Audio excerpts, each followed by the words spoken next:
Muy buenas noches, señoras y señores. Estamos en otra edición más de nuestro programa Haciendo Historias. En este ciclo, que es la segunda temporada, agradecemos por supuesto a cada uno de ustedes que nos elige cada semana para ver, conocer y aprender sobre hechos de nuestra historia, de Corrientes, de la República Argentina, de la región, del mundo, diversos temas que vamos a ir incorporando, que usted puede sugerirnos a nuestro correo electrónico, al email haciendohistorias@hotmail.com. También concursar por los libros, gentileza de Moglia Ediciones. También un saludo especial al diario Litoral y al diario Norte, que publican nuestros avisos semana a semana, invitando a que ustedes vean nuestro programa. Hoy un tema apasionante.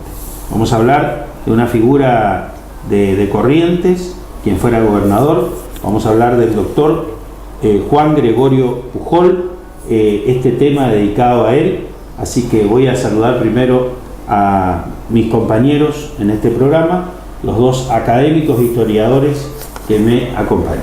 Enrique Eduardo Quito Galeana, ¿cómo estás, Quito?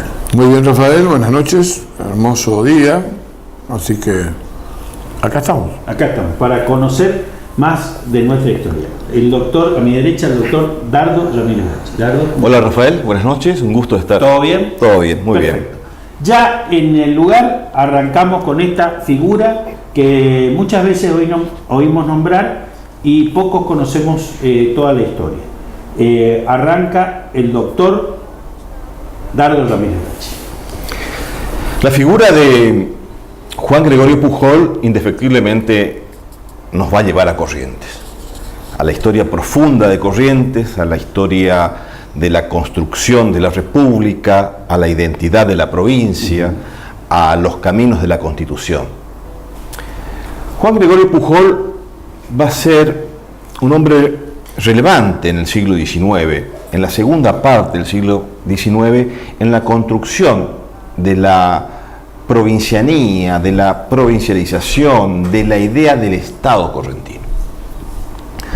Si bien el aporte significativo en la primera etapa del siglo XIX tenemos como paladín a Pedro Ferré, sí. En esta segunda etapa, sin duda alguna, va a ser la obra progresista, va a ser la obra constructiva de Juan Gregorio Pujol. Pujol, como bien lo adelantaste, ha sido un abogado, ha estudiado en Córdoba. Tempranamente, después de recibido, ha incursionado en la vida política argentina, fue ministro y secretario de los Madariaga primeramente, luego también de los Virasoro, pero su impronta, su impacto en la vida pública correntina se va a dar fuertemente después de la batalla de Caseros. Recordemos que en 1852 Corrientes va a forjar una fuerte alianza con Entre Ríos a través de la figura de Justo José de Urquiza, en donde van a configurar lo que se denominó el Ejército Grande para el enfrentamiento contra Rosa. Esta alianza correntina entrerriana va a lograr la caída de Rosas e inmediatamente va a comenzar a forjarse la idea de la construcción política del país. Y en ese rol, en ese marco, va a tener relevancia la figura de Juan Pujol. Tempranamente va a surgir esta idea de llevar adelante el proyecto del Pacto Federal de 1831, que entre sus postulados más importantes estaba la organización nacional e implementar con consenso de todas las provincias una constitución escrita. Por supuesto, lograr esto en un mundo de conflictos, de intereses enfrentados, de puertos centralizados con exigencias autonómicas de las provincias, lograr, digamos, una concordancia de todos estos aspectos ha sido muy difícil. Y después de Caseros, la política de Urquiza utilizó la pluma y la sapiencia de Pujol para comenzar a idear un proyecto constitucional. Y el punto de partida va a ser un acuerdo entre provincias firmado en 1852, en donde la pluma de Pujol va a ser determinante. Aún más, va a ser uno de los artífices del proyecto que los gobernadores de provincias van a firmar en aquel año, conocido como el Acuerdo de San Nicolás de los Arroyos. Con la nación. Los gobernadores de ese firman momento entre sí. La nación todavía no existía tal como lo entendemos hoy. ¿Qué existía? ¿Cuál era la realidad política de entonces? No olvidemos que este acuerdo buscaba la construcción de la Constitución. No había Constitución nacional, las provincias se regían por sus propias constituciones. Al existir 13 provincias con sus propias constituciones, lo que se quería era pactar en un acuerdo para que todas juntas pergeñar la Constitución Nacional. Okay. Y ahí va a estar la pluma de Pujol, en donde va a armar a través de este acuerdo, en donde va a ratificar todos los gobernadores de provincia la necesidad de convocar una asamblea constituyente a reunirse en Santa Fe para que en ese congreso se apruebe la Constitución Nacional. Y el artífice del armado de ese gran tablero de unir gobernadores, de acordar y de plasmar en un acuerdo previo, va a estar claramente la pluma de Pujol. Una pluma que va a tener claramente la idea organizativa, va a fijar, como el propio acuerdo que lo dice, acuerdo cuyo ejemplar original se encuentra en el Archivo General de la provincia de Corrientes, porque Corrientes ha sido una de las firmantes, se quedó con una copia de tal. Y originariamente lo tenemos hoy, en la actualidad, en nuestro Archivo General de la provincia de Corrientes. Si bien este acuerdo, firmado por todos los gobernadores de provincia, en aquel momento el gobernador de Corrientes era Virasoro, no era Pujol, pero Pujol actuó como intermediario, era un enlace necesario en donde Urquiza lo rescata a Pujol y lo pone como mascarón de proa en esa negociación y en ese acuerdo. Y es bueno rescatar este acuerdo San Nicolás de los Arroyos porque va a ser como dice Carlos Aespota, es el pacto preexistente que va a generar las consecuencias más prácticas. Sin el acuerdo San Nicolás de los Arroyos no hubiese existido la Constitución Nacional.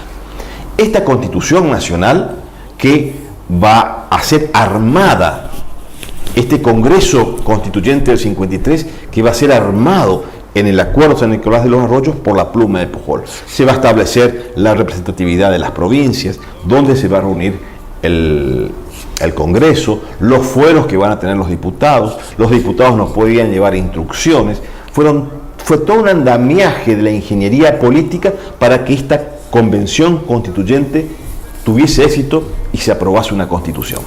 Vaya si no fue importante el aporte de Pujol como hombre público para el armaje de este pacto, de este acuerdo San Nicolás de los Arroyos.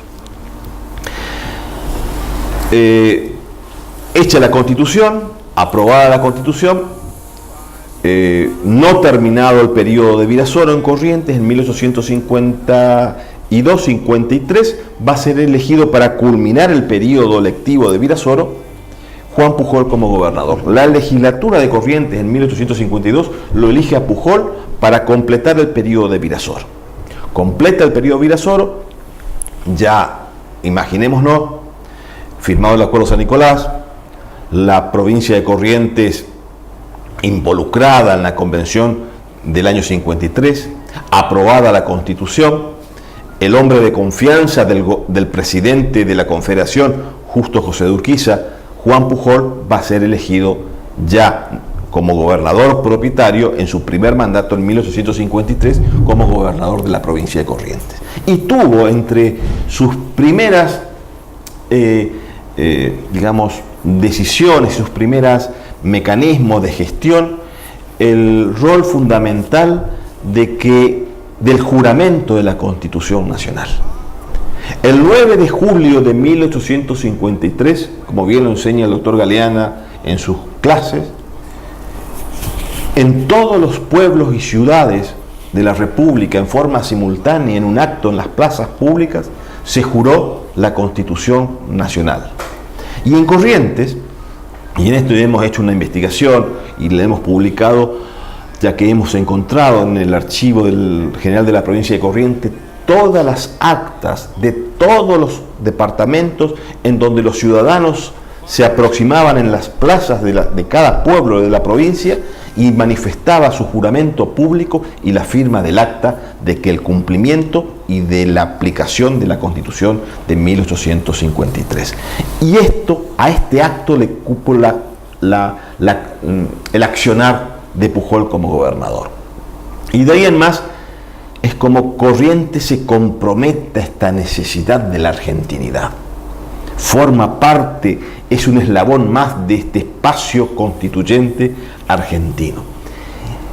Y va a tener gran importancia estos años, estas décadas, específicamente de la gestión de Pujol, porque la República Argentina, lo que se conocerá como República Argentina con la Constitución del año 53, no va a solucionar sus problemas con la Constitución. Aún más, la Constitución va a traer una profunda división que va a ser la secesión de la provincia de Buenos Aires. Cuando citábamos que la totalidad de los gobernadores se reunieron en San Nicolás de los Arroyos para firmar este acuerdo, también estuvo el gobernador de la provincia de Buenos Aires, pero la consecuencia que generó la firma de este acuerdo dentro de la provincia de Buenos Aires fue nefasto porque la misma provincia, la legislatura de Buenos Aires, rechaza el acuerdo San Nicolás de los Arroyos. Como consecuencia posterior, la provincia de Buenos Aires se va a separar de la Confederación. Por lo tanto, desde 1852 hasta 1859 vamos a tener fraccionada, separada territorialmente lo que va a ser futuramente la República Argentina. Vamos a tener la Confederación Argentina con capital en Paraná y la otra parte del Estado de Buenos Aires con capital en Buenos Aires. Por lo tanto, esta fragmentación, esta fisura territorial va a durar toda la década de 1850. El gobierno de Juan Pujol, que sucesivamente el completar el periodo de Virasoro, más los dos periodos que tuvo hasta 1859, va a ser una fuerte lucha de la Confederación Argentina contra el Estado de Buenos Aires. Y este ha sido el marco en el cual en estas décadas Juan Gregorio Pujol tuvo un protagonismo no solamente local, sino también nacional. Tito. Bueno, Pujol es uno de los artífices de la construcción del Estado Nacional a través de la Constitución Nacional. Yo me siento orgulloso como correntino de decir pertenezco a una provincia que fue hacedora de la Constitución Nacional. Y sí, es cierto, las guerras que nosotros mantuvimos con el puerto, los grandes sacrificios en vidas y honras y económicos que realizó Corrientes con sus campañas contra el puerto de Buenos Aires, cualquiera fuera su gobernante, son la prueba más cabal y eficiente de que Corrientes es una constructora de la nacionalidad. Un ejemplo de ello, la autoría del artículo 29 de la Constitución Nacional, que hasta ahora está perfectamente vigente, que fulmina la conducta de aquellos que pretenden atribuirse facultades extraordinarias en la suma del poder público con el anatema de infames traidores a la patria, que deberían recordar nuestros gobernantes porque fulmina el olvido de la división de los poderes, fulmina aquellos que se olvidan de la soberanía del pueblo, fulmina la responsabilidad de los magistrados, fulmina la publicidad de los actos, fulmina a aquellos que no la cumplen. Y bueno, cuando se produce el levantamiento contra Rosas, lo cual era impensable porque Rosas tenía el dominio de todo el tablero de ajedrez de la República por medio de sus caudillos, impuestos a sangre y fuego en las provincias argentinas, Corrientes siempre fue la niña descarriada de ese dominio. Tanto es así que hasta 1847, hasta vence Rincón, Corrientes estaba en guerra con Buenos Aires, separada de la Confederación. La reincorporan a la Confederación a sangre y fuego después de la batalla de Vence Rincón, que tuvo ya sus preludios en la batalla de Pago Largo y otras batallas que le continúan, y así va a asumir Virasoro el gobierno de Corrientes. Virasoro, sin embargo, se va a adherir a Urquiza, y con las tropas de Corrientes y las tropas brasileras y las tropas entrerrianas y algunos contingentes paraguayos, se va hasta Montecaseros, se produce la batalla de Montecaseros y cae el gobierno de Rosas. Cae el poder de Buenos Aires, cae el dominio económico de Buenos Aires, cae el establiment de dominio de la provincia de Buenos Aires. Absolutamente no. Simplemente Buenos Aires pierde la batalla, simplemente en Caseros las tropas porteñas son derrotadas totalmente. Urquiza toma medidas también dramáticas, muy propio de Urquiza, porque se caracterizaba por ser un hombre muy implacable. En una palabra, Urquiza se comportaba como un asesino. Se comportaba como un asesino que no tenía piedad de nadie. Es así que los mata a Chilaver, por ejemplo, que era un artillero de primer nivel, y que Chilaver estuvo también del lado de Corrientes, luchando a veces contra el puerto de Buenos Aires. Y a todo un batallón que se había rebelado y que lo había traicionado, los cuelga en la entrada de Palermo de cada árbol, los degüella y los pone ahí como ejemplo de aquellos que traicionan a la causa. Así se llega primero al protocolo de Palermo. El protocolo de Palermo dice, bueno, ¿cómo hacemos para organizar el país? Porque ahí es donde se juega el país. Entonces dice, bueno, está el pacto del 4 de enero de 1831, pero no está vigente porque nunca se cumplió. Corrientes sabe muy bien de eso y Dardo lo relata bien en su libro, en su último libro, en el sentido que cuando Corrientes pidió la intervención del pacto del 4 de enero de 1831 para repeler un ataque de tropas paraguayas, el gobierno nacional y los otros gobiernos de provincia jamás le ayudaron a Corrientes. Corrientes tuvo que bancarse la defensa de su territorio, la defensa de las fronteras, la defensa de todo lo que tenía que defender, y si sacamos la cuenta, teníamos límite con Uruguay, teníamos límite con Brasil, teníamos límite con Paraguay, límites calientes. O sea que Corrientes tenía que abastecerse sola. Bueno, en Palermo se reúnen, está Pujol, y se hacen unos proyectos y se decide que la solución para el país era acordar con los gobernadores, porque ellos eran los que tenían el poder, no con las legislaturas, sino los gobernadores. Entonces le convocan a los gobernadores se reúnen en San Nicolás de los Arroyos, lo que va a dar como resultado del acuerdo San Nicolás de los Arroyos, y se va a basar en el artículo 15 y 16 del Tratado de 1831, de enero del 31. Se va a basar en que, primero, las provincias, después de la batalla de Montecaseros, se encontraban en paz y tranquilidad. Y, por lo tanto, era el momento de dictar la Constitución Nacional. Y, a su vez, había que establecer que el puerto iba a ser nacional, la libre navegación de los ríos, un ejército que iba a estar compuesto por las tropas, diríamos, provinciales, y al mando del general Urquiza. La economía la iba a manejar Urquiza, que es lo que hace que los porteños, recién derrotados, se vuelvan a reunir y rechaza. Y en una mano le dan la espada y en otra mano le dan la bolsa.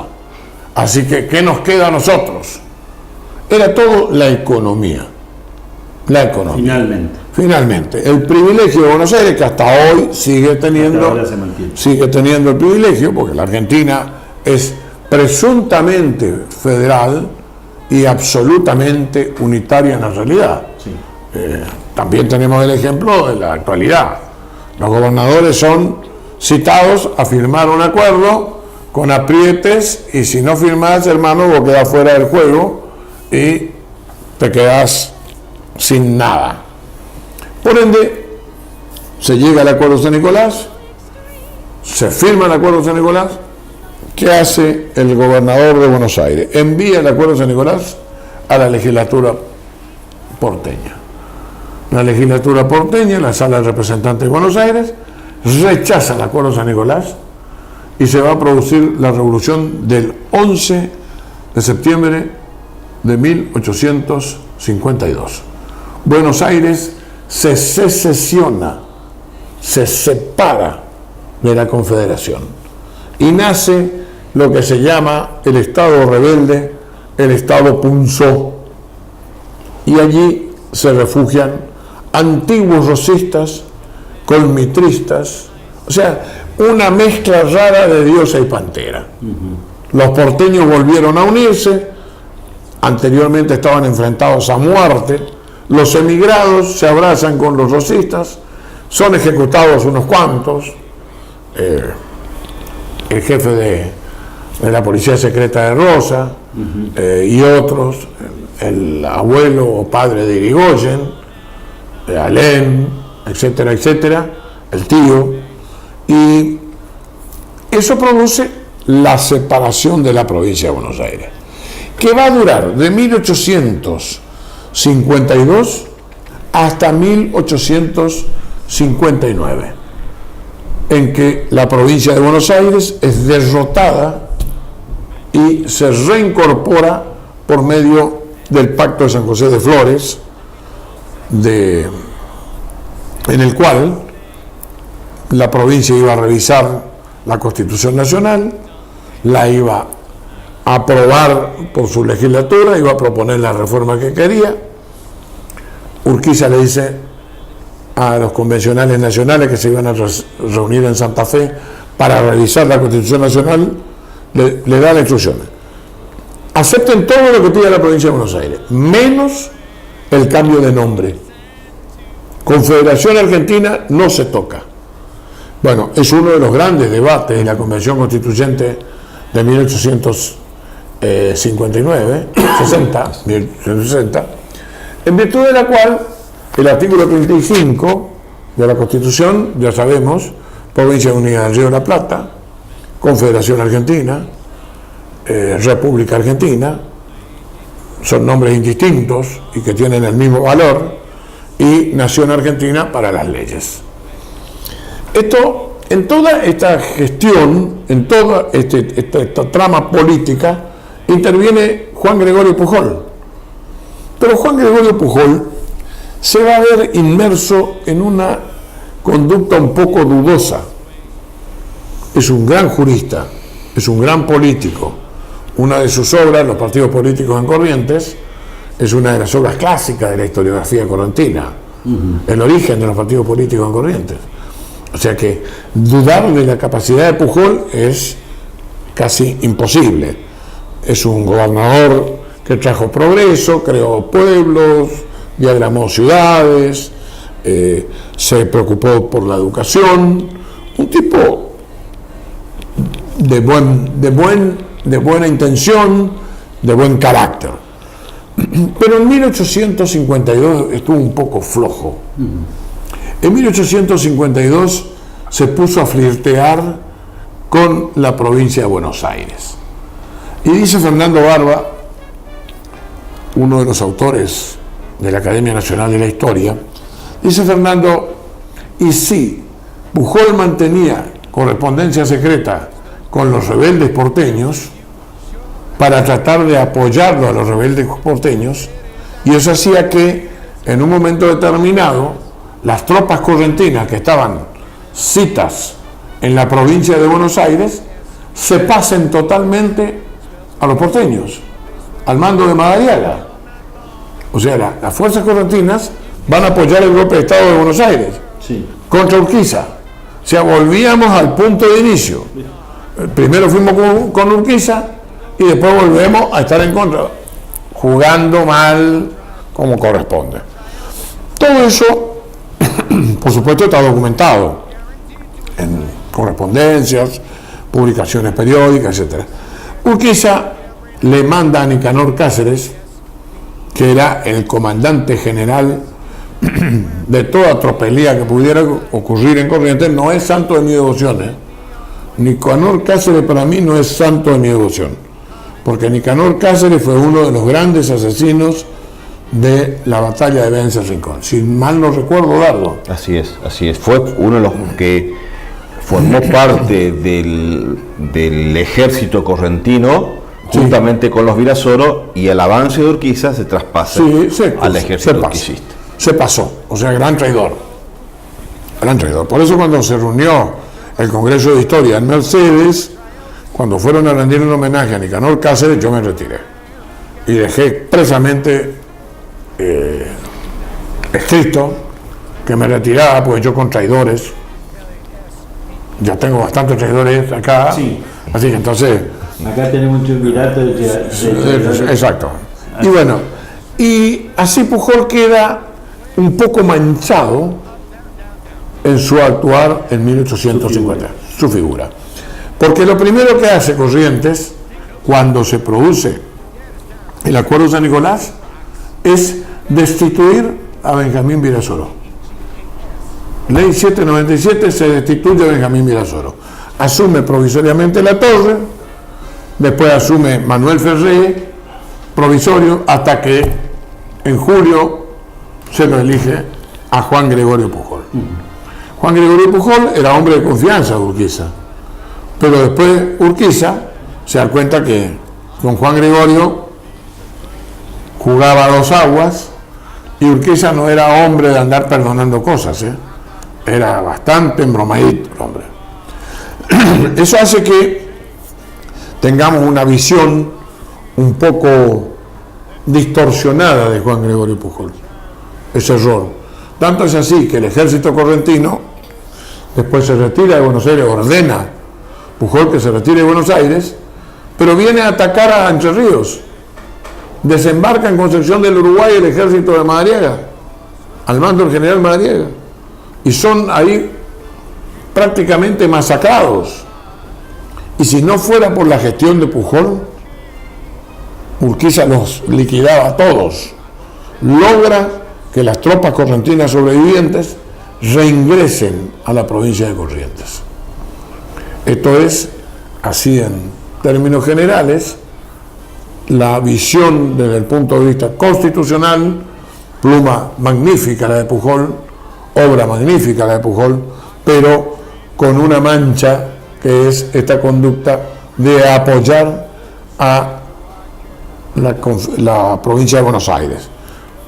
Recordemos una vez más que la provincia de Buenos Aires hacía valer lo que vale en todas partes, el dinero. La flota de la Confederación Argentina tenía bloqueado el puerto de Buenos Aires, o sea, no podían comerciar. ¿Qué hace Buenos Aires? ¿Compra una flota nueva? ¿Trae barcos? No. Envía un emisario.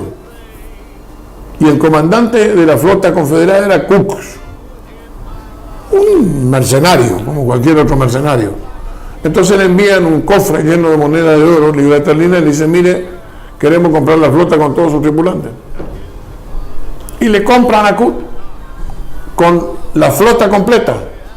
De la bandera confederada pasa a izar la bandera de la provincia de Buenos Aires.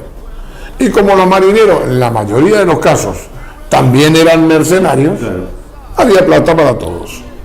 Y así la Confederación se quedó sin flota, sin acceso al puerto, sin libertad de navegación por los ríos, y queda aislada.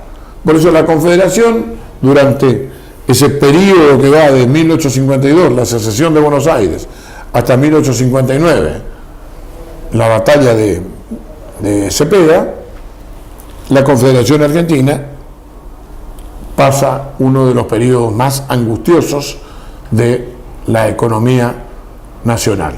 No podía sacar sus productos, no podía comerciar, etcétera, etcétera. Nos vamos al corte. Cuando volvemos, la conclusión de este programa dedicado a Juan Gregorio Pujol.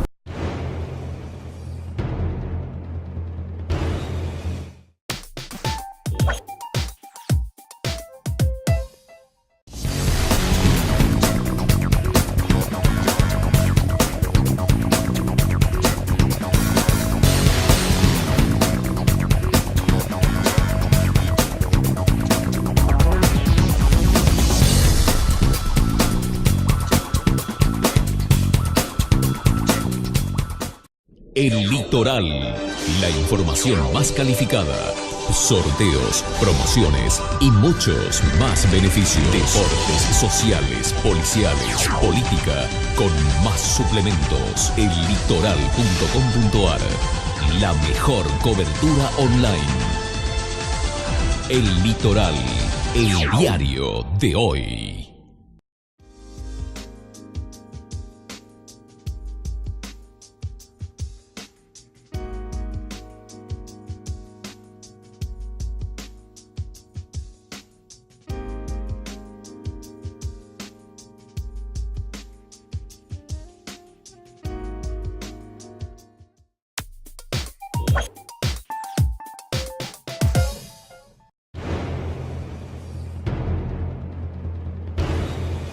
Continuamos en este programa dedicado a una figura emblemática de la provincia de Corrientes, también de la República Argentina, en la conformación de lo que fue la Constitución de 1853, Juan Gregorio Pujol. Seguimos, Dardo. En el bloque anterior bien citaba este importante incidente político que en cierta manera lo tuvo como involucrado a Pujol en 1853, 52, 53, que fue con respecto a la postura que tomaron las tropas correntinas que estaban sitiando la provincia de Buenos Aires y después formaron parte, quedaron en Buenos Aires al mando de Juan de Madariaga, y ahí se produjo como una gran confusión de un intercambio epistolar. Lo que Pujol muchas veces quería era proteger esas tropas correntinas que estaban en Entre Ríos, en la provincia de Buenos Aires, y esto generó una serie de incertidumbres y de interpretaciones que pueden tener conclusiones diversas. Y en ese espacio quedó Pujol en un intríngulis de donde no pudo por ahí salir claramente, pero hay algunos otros indicios que muestran que la figura de Pujol salió indemne en esto. Porque si realmente Pujol pudo haber estado con algún cortocircuito con Urquiza en 1853, difícilmente, siendo presidente Urquiza, el Pujol hubiese llegado a la gobernación de la provincia. Pero si bien tenemos como principal referencia de gestión, de acción política, de administración, el gobierno de Pujol desde 1853 a 1859, no debemos olvidar, y quiero mencionar ya esto antes de omitirlo, porque no nos puede dar el tiempo, Juan Gregorio Pujol fue ministro del Interior del presidente que sustituyó a Urquiza, que fue Santiago Derqui. Fue ministro del Interior de Derqui y también ocupó provisoriamente el Ministerio de Hacienda por algún tiempo. Esto muestra también de que cómo, después de haber terminado su gestión de administración en la provincia, seguía teniendo influencia a nivel nacional. Ahora focalicemos y analicemos los principales destellos de la administración de Pujol en la provincia, que ha sido muy importante. Las secuelas, los efectos, las consecuencias de la administración de Pujol ha sido verdaderamente importante para Corrientes. Primero, como dije, en una primera etapa, Pujol se preocupó por la organización del Estado. Ni bien se organizó el país, indefectiblemente Corrientes comenzó a adaptarse a esta nueva normativa nacional y de la aplicabilidad y de la sustentabilidad de la Constitución Nacional. También no debemos dejar de lado de que tanto el país, tanto la Argentina, ya República Argentina con una Constitución Nacional, y las provincias iban tomando identidad y forma paulatinamente. El territorio de la provincia de Corrientes, tal como lo observamos en la actualidad, estaba muy lejano de lo que era en la época de Pujol. Primero porque tampoco estaban solucionados los problemas limítrofes internacionales. Y entre los problemas más punzantes y conflictivos estaba la frontera con el Paraguay. Y la frontera del Paraguay tenía dos puntos de conflictividad. Uno bastante próximo, que era un punto estratégico denominado la Tranquera de Loreto, que era un paso ya ancestral de la época de los jesuitas, que era el paso por territorio firme de la banda del río Paraná a los territorios de la banda del río Uruguay por el lado norte. Es decir, entre el límite norte de Liberá y de los esteros de Liberá con el Paraná había solamente un corredor de tierra firme controlado por una zanja y controlado por lo que se denominaba una tranquera. Quien dominaba ese paso indefectiblemente dominaba todo el vínculo y la relación estratégica entre el paso del Paraná y el paso del Uruguay. Contrariamente, si uno quería llegar a los territorios correntinos a la vera del río Uruguay y no pasar por la Tranquera de Loreto, debía hacer todo el traspaso por Mercedes, Curuzú, Montecaseros o Paso de los Libres y así dar una vuelta gigantesca por el sur, multiplicando las distancias. Y mediados de la década de 1850, específicamente en 1855-56, va a entrar en ebullición una relación conflictiva con el Paraguay por la posesión de la Tranquera de Loreto. ¿Por qué? Porque el Paraguay y los López tenían fuerte interés en el territorio de Misiones por los yerbatales y por las jurisdicciones todavía no demarcadas, que Corrientes reclamaba las posesiones de los territorios de Misiones y el Paraguay también. Era nuestro Loreto, no era el Loreto de Misiones, era nuestro Loreto. Era este Loreto que tiene una historia de migración continua y permanente desde la época, desde la expulsión de los jesuitas hasta la década de 1827-28, en donde el actual Loreto, como vos decís, nuestro Loreto, se asienta en estos territorios y fija un pacto, un acuerdo, un tratado con la provincia de Corrientes, en donde la legislatura de Corrientes incorpora a las tribus aborígenes indias de Loreto que a través de su cabildo buscan, pretenden y deciden incorporarse a Corrientes. Está bien, correcto. Todo este marco, estamos viendo ya un país medianamente organizado, estamos viendo una provincia de Corrientes en donde trataba de fijar sus límites, pero tenían, insisto, en ebullición estos puntos inconclusos, y puntos inconclusos en conflictos internacionales, como era el conflicto con el Paraguay. Esto llevó a un intercambio epistolar entre el gobierno de Corrientes, el gobierno de Asunción, el gobierno de Paraná, pero no se logró efectivamente una solución definitiva. Vamos a ver que la solución definitiva de todo esto va a llegar como consecuencia de los tratados de la Guerra del Paraguay después de 1870. Van a pasar más de 15 años para que esta demarcación tenga un final común y definitivo. Pero no va a ser un punto de inflexión conflictivo exclusivo de la Tranquera de Loreto. Va a haber otro, muy importante, el de la navegación del río Bermejo. No olvidemos que el Paraguay, como la Argentina, la Confederación Argentina, entraban permanentemente en disputa por el Chaco. El Paraguay reclamaba para sí y la Argentina también. Y el punto de inflexión, el punto de avanzada, la vanguardia que tenía la Argentina para la defensa de los territorios del Chaco era Corrientes. El puerto de Corrientes y las ancestrales expediciones que desde Corrientes salían al Chaco para proteger estos espacios. Pero no eran espacios solamente territoriales, eran espacios económicos, donde Corrientes vivía gran parte de su economía de los obrajes del Chaco, de la extracción de madera, de la provisión de madera que Corrientes en la cercanía del Chaco llevaba a los centros urbanos, con la gran vía que era el río Paraná, ya que no costaba llevar los troncos y las maderas navegando el río. Esto era un factor de economía y de pujanza que Corrientes la amasó durante bastante tiempo. Entonces, la posesión, mejor dicho, más que la posesión, sino el dominio jurisdiccional del Chaco que estaba en disputa era muy importante para Corrientes.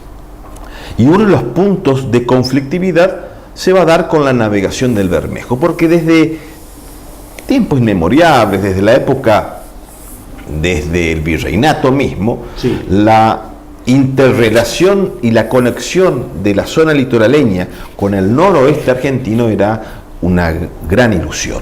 Y la salida más factible a todo esto era la navegación del Bermejo, con algunas barcazas saliendo desde Salta, cruzando todo el Chaco, cruzando el territorio formoseño, llegando al río Paraguay, y del Paraguay bajando con el calado ya y con el caudal propio del Paraguay.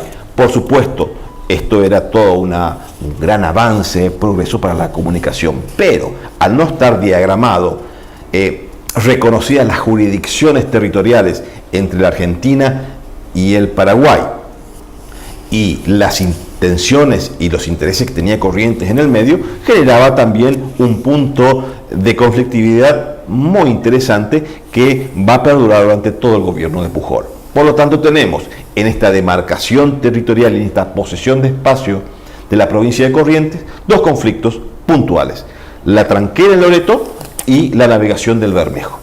¿Por qué? También la navegación del Bermejo adquiría a nivel nacional importancia, porque era fomentada desde la Presidencia de la Nación, era fomentada por Urquiza y era fomentada desde Paraná. Y el puerto de enclave que tenía los barcos que iban o pretendían bajar el Bermejo era Corrientes, era el primer punto de referencia, no solamente de llegada, sino también de salida.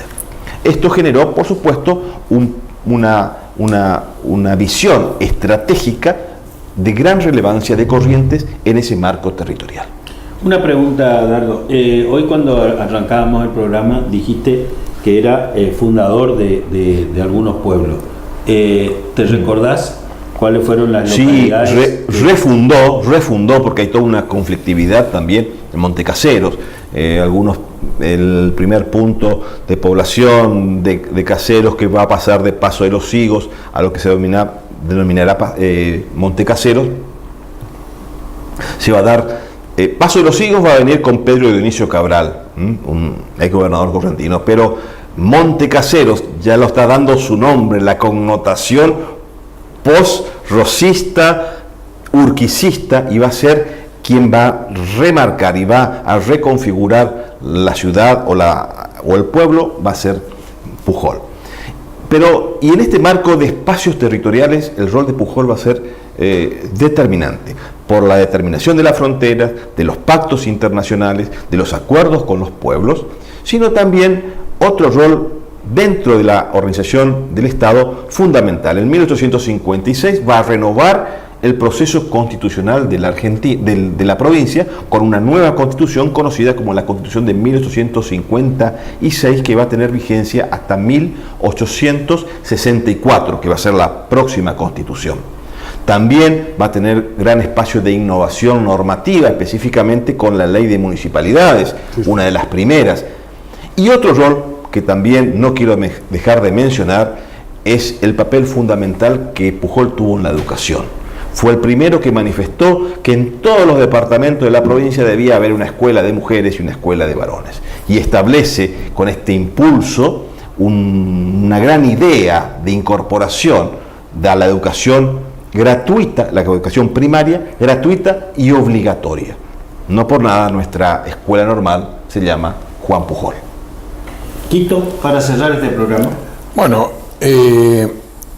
si bien es cierto que yo he hablado de Pujol y su conducta ambivalente, yo lo he escrito. Yo hice un trabajo bastante extenso que se encuentra en temas de historia, tomo 1, donde hago las citas pertinentes de todos los autores que abordan el tema.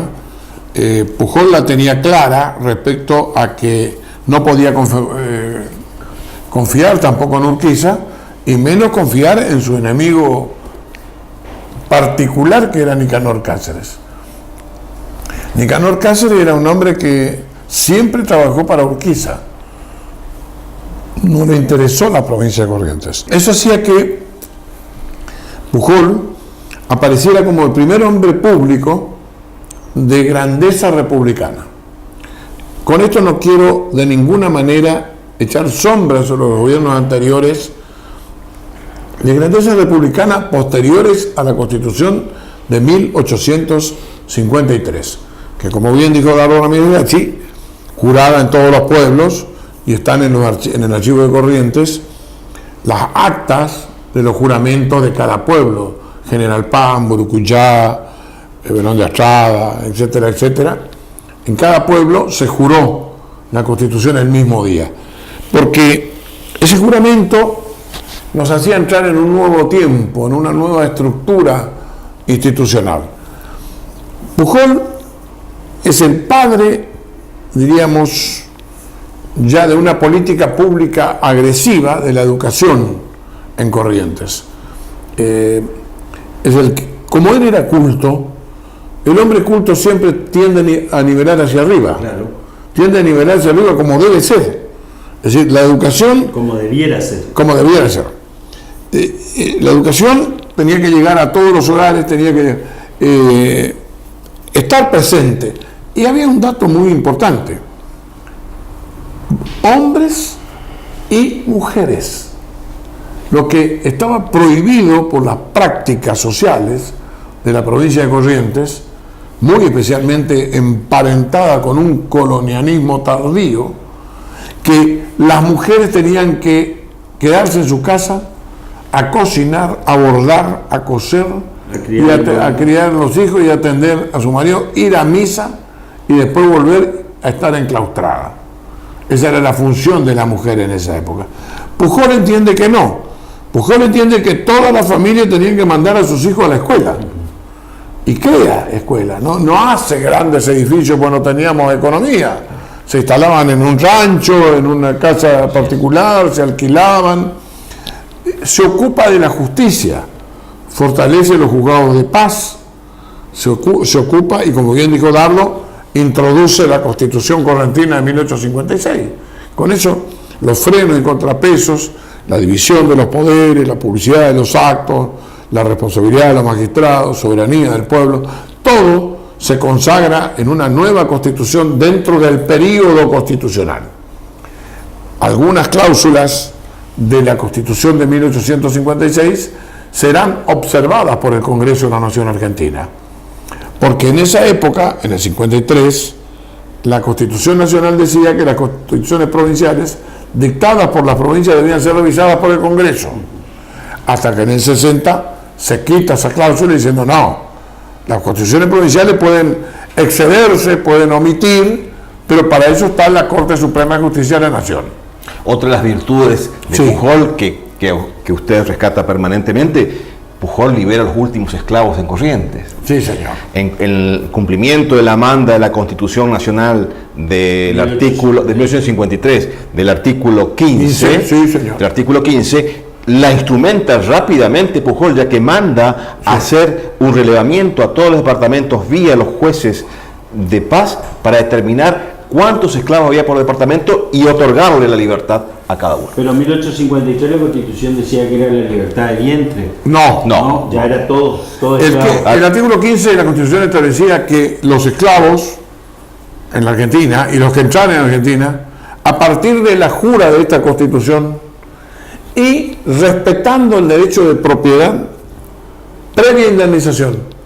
Pujol, como no tenía dinero para pagar la indemnización, se fue a la jefatura de policía. Él, como gobernador, le dijo: señores, yo quiero que le liberen a todos los esclavos, le den carta de libertad a los esclavos. Y la policía iba casa por casa. Por eso a mí, cuando me hablan de familias muy cristianas, muy humanitarias, muy solidarias, etcétera, etcétera, todos eran esclavistas. En la mayoría del patriciado, que yo no creo en patriciado, yo creo en seres humanos buenos y malos nomás. No me interesa a mí si hay árboles genealógicos, si hay raíces, o si hay, porque los árboles genealógicos sirven muchas veces para importancia. Pero como decía Sarmiento, en su gran sabiduría, hay ramas de los árboles genealógicos de las cuales mejor es colgarse. Sí, mejor ahorcarse. Bueno, Pujol le obliga a que la jefatura de policía vaya y le exija a los dueños que le entreguen Los esclavos. la libertad de los esclavos. Yo hice un trabajo hace mucho tiempo que publiqué en el diario El Litoral y que mi gran amigo Bernardo Levalli cita en una de sus obras en Buenos Aires, en el Instituto de Historia Cialoja de Buenos Aires.